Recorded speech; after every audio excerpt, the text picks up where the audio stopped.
Craig, the Commonwealth Bank's forecasting a 0.3% contraction. This is largely due to bushfires in the first 3 months of the year, as well as the early impacts of coronavirus.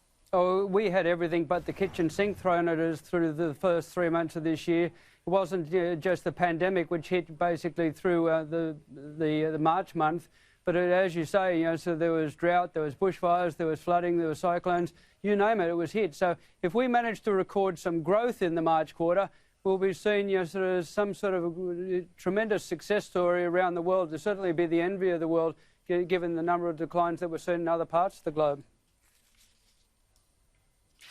Now, while we're waiting for these there are some underlying figures. We've got the figures just out. GDP fell 0.3% in the March quarter. So it's nice to get a forecast right occasionally. So we did get that one right. But I think that's quite remarkable when you think about it.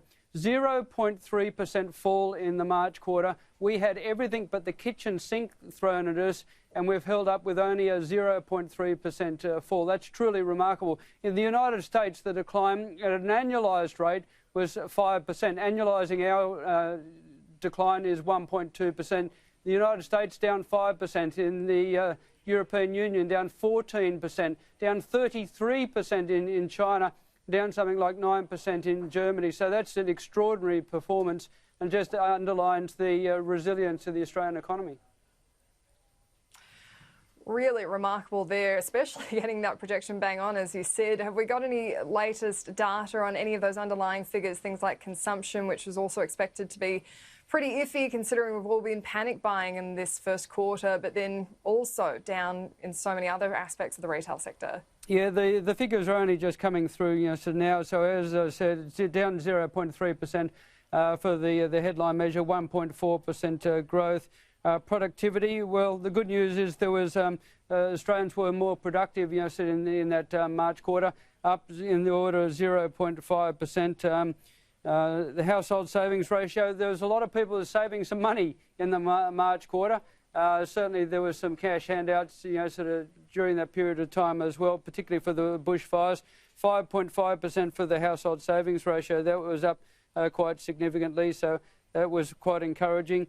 In terms of household spending actually fell slightly in the quarter, down by 0.2%. Government consumption was up quite significantly, up by the order of 6.2%.